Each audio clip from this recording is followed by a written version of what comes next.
All right, Shalom.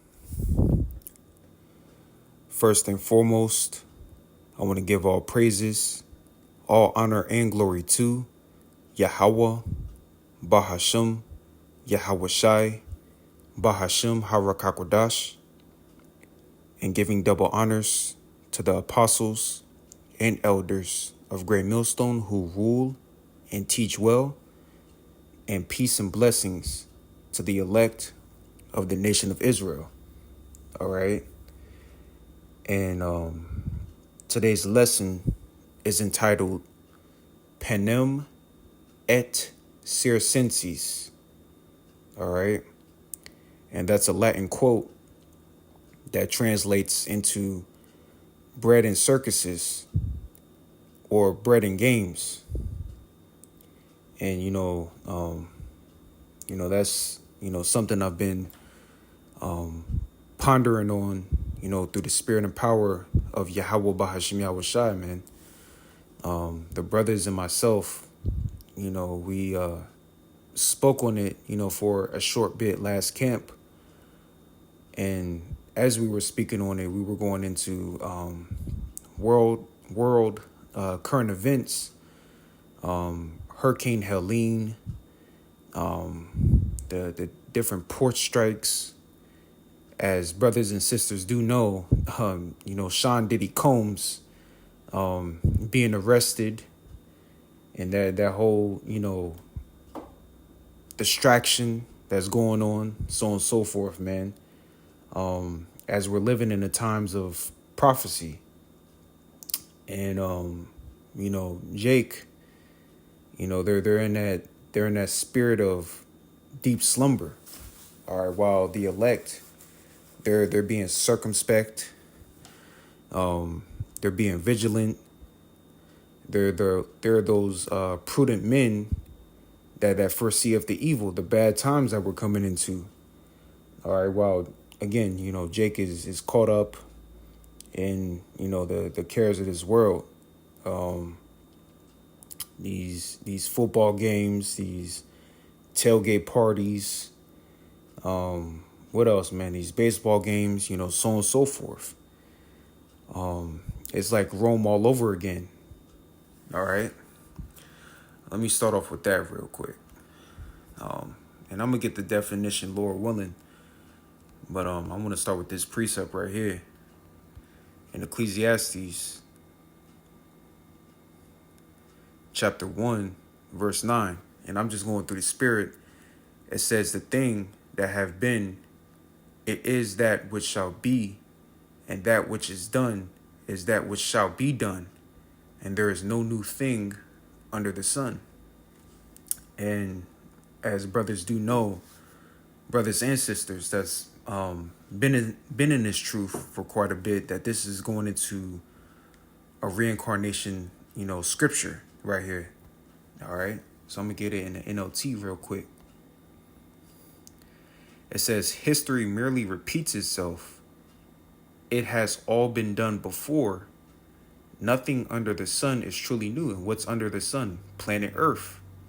All right. What's that no new thing? The spirit.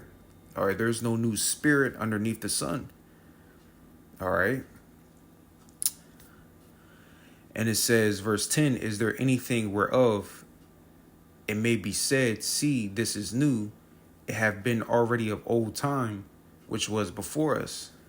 Again, proof that America is Rome all over again. I already named one example.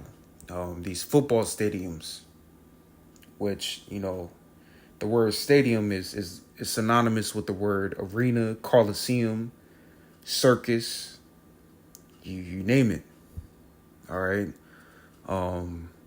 America imitates the ancient Roman Empire architecture, the Senate House. What else? You got the Roman numerals. You even got the Latin words on the back of the dollar bill, Novus Ordo Seclorum. All right, that's Esau's enterprise, all right, which is the NWO. All right. Let me get this scripture right here, real quick. Revelation 13:1. And I stood upon the sand of the sea and saw a beast rise up out of the sea, having 7 heads and 10 horns, and upon his horns 10 crowns, and upon his heads the name of blasphemy. All right. And the beast which I saw was like unto a leopard, which is going into Alexander the Greek in the Greek Empire, and his feet were as the feet of a bear, which the feet of a bear is the end of a thing, going into Russia. That's going to end America. And his mouth as the mouth of a lion, Great Britain, and the dragon gave him his power and his seat and great authority. And I saw one of his heads as it were wounded to death. All right. You have, again, in the first verse, it says 7 heads. It started with the Greeks, the Romans, and that's what that head is talking about. That was wounded to death. It's going into the ancient Roman Empire, which fell. All right. And, I'm going to reread verse 3 again, but the 7 heads is the Greeks, the Romans, Germany Major, Germany Minor, the Spanish, the French, and Great Britain, if I'm, saying those correctly. And the 10 horns is going into the EU. All right, but anyway, back in Revelation chapter 13, verse 3, and I saw one of his heads as it were wounded to death, the ancient Roman Empire, which fell, and it was wounded to death for about 1,000 years, and his deadly wound was healed, going into the time of the Renaissance period, which that word Renaissance means rebirth. And all the world wondered after the beast. So again, America is the reincarnated version of the ancient Roman Empire. And America is also known as spiritual Sodom, spiritual Egypt. Again, the architecture, everything, man, And America is going to fall just like ancient Rome did, man. All right, and you see that in a lot of different ways, man. The moral decay, the currency, just to name a few examples. But anyway, man, I'm gonna get the definition for bread and circuses. It says the phrase bread and circuses, or bread and games, comes from the writings of the Roman poet Juvenal, who lived around 55 CE.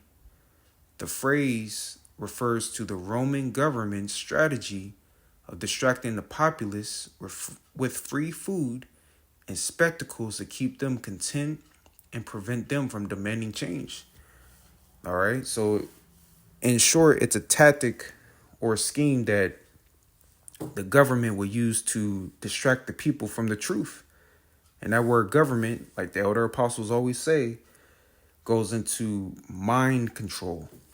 And how does the government control its citizens? Through entertainment, such as football games, reality TV shows, baseball games, soccer games, you name it. America's full of distractions. You can't miss it. You might be scrolling through a news article one day. You might be reading something and the ad will pop up. And you might be like, I wonder what this is. You click the ad and next thing you know, you ain't reading that newspaper no more on your phone. I mean, there's plenty of distractions. All right, and again, the media. You got social media, Facebook, TikTok, Twitter, just to name a few. And you go into that word media real quick. I don't want to keep quoting stuff and not get it. But that word media goes into the word medium. All right, which is witchcraft. All right, you got medium, See right here, number 5, a person claiming to be in contact with the spirits of the dead and to communicate between the dead and the living. And you see that word necromancer right there. A person who practices necromancy, a wizard or magician. And again, you had magicians back then I almost said ancient Roman Empire, but I'm thinking about Egypt. You had the Magi's with their little tricks. I'm thinking about what happened, man. I'm thinking about Exodus the 7th chapter where the Pharaoh called out his magicians and soothsayers, and it came to a point where the Lord was doing his miracles that that the magicians couldn't imitate the Lord no more, man. Which goes to show again we're in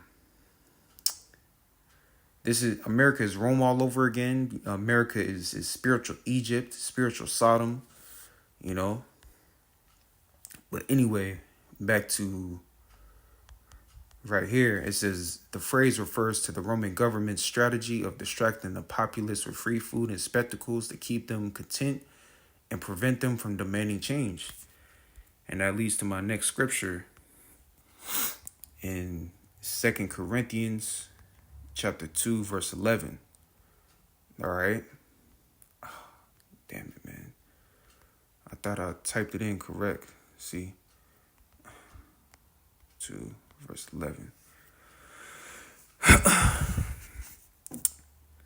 It says, lest Satan, which that word Satan goes into the word adversary. All right. Our number one enemy is Esau Edom, the so-called white man, known as the wicked. And no, the Edomites are not done away with, vocab. All right. And it says, lest Satan should get an advantage of us, for we are not ignorant of his devices. All right. The elect, Lord willing, were of that number. But the elect, they're not ignorant of Esau's devices. Now let's go into that word device real quick. All right. It says an evil purpose. All right. That which thinks, the mind, thoughts, or purposes. So we're not ignorant to his evil schemes, his evil agenda. All right. Through the spirit and power of Yahweh Bahashim Yahushai, we foresee the evil. All right, which evil is bad times. All right, we know that Esau has a plan to one of his evil purposes or agendas is the Georgia Guidestones, which goes into maintaining humanity under 500 million. And what's being talked about in the news? In the year 2025, they plan on wiping out billions of people. And they're already doing that through these different HARP devices. Brothers know what I'm talking about. Brothers mentioned it. Hurricane Helene and lithium and things in that sort. I ain't gonna go too much in depth, but and now we have another Hurricane Milton, which is a Category 6. All right, the food being poisoned, the air being poisoned, the Boost Mobile. All right, people getting that. I mean, either way you look at it, man, Esau's trying to wipe out the whole entire world, man. And then, in a global sense, he's going to implement his subdermal implant to have total control. But the average citizen don't know nothing about that, man. If you talk about things like that, like FEMA camps or whatever the case may be, you're going to be looked at as a conspiracy theorist. Just like this guy right here, Milton William Cooper, which I got a little clip that I'm going to play, and I'll probably end the lesson. Again, this is not a long drawn out lesson. It's just kind of straight and to the point. But William Cooper was an American conspiracy theorist, which there ain't no such thing as a conspiracy theorist. It's a conspiracy fact, like the elder Apostle Gabar would bring out. A radio broadcaster and author known for his book 1991, Behold a Pale Horse, in which he warned the multiple global conspiracies, some involving extraterrestrial life. Just kind of going through the spirit, man. But anyway,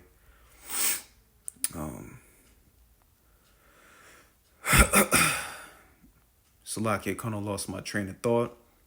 But anyway, man, yeah, let me go play that little clip real quick. And then I'm going to bring out one more precept, and I'm going to close the lesson. That's why they pay athletes these fantastic salaries. I was listening to the radio the other day.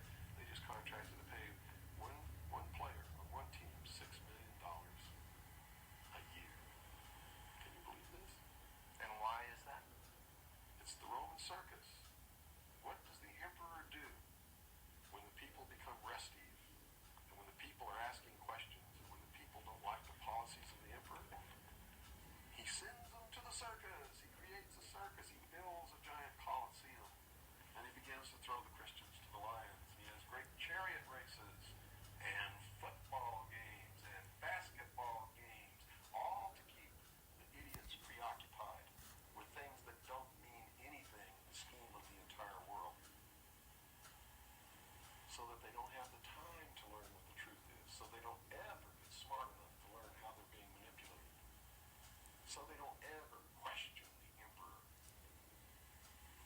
That's why they pay a player on a football team or a baseball team $1 million or $2 million or $3 million a year. It is the Roman circus. America is Rome all over again, man.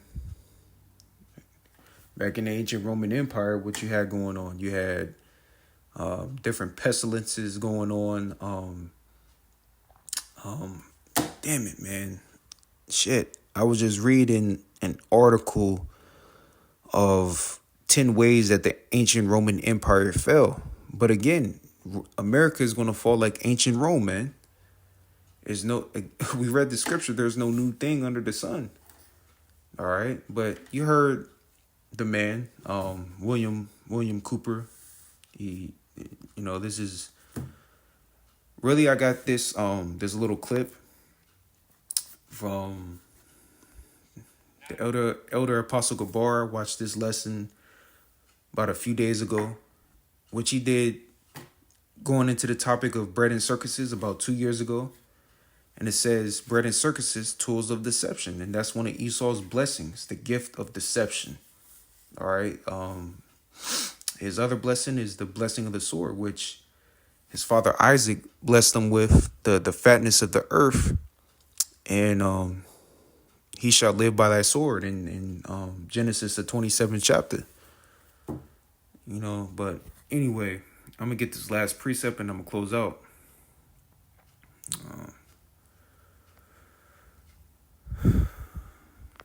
This is Luke chapter 17, verse 26. And as it was in the days of Noah, so shall it be also in the days of the Son of Man. They did eat, they drank, they married wives, they were given in marriage, until the day that Noah entered into the ark, and the flood came and destroyed them all. I want to get the NLT real quick.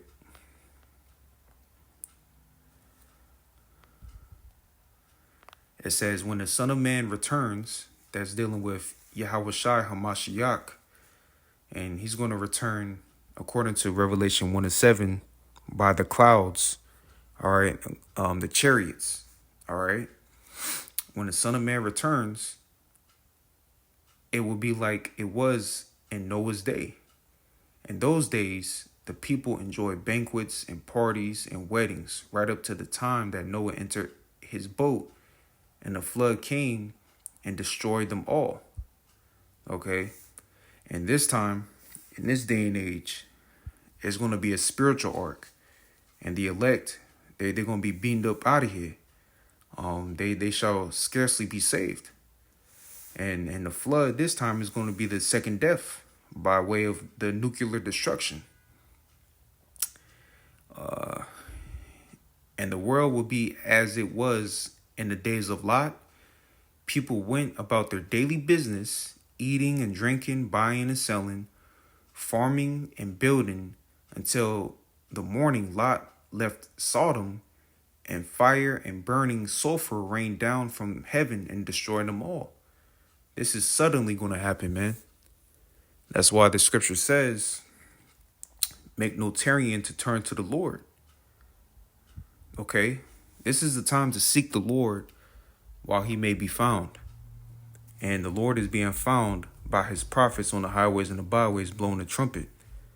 All right? But, anyway, man, this is, a quick lesson through the spirit and power of Yahweh Bahashim Yahushai. And Salakia, man, if I was like all over the place, I'm a little drained and tired, but, the work got to be done. So anyway, I hope y'all brothers and few sisters were edified through the spirit and power of Yahweh Bahashim Yahushai. And I want to say all praises to Yahweh Bahashim Yahushai. Shalom.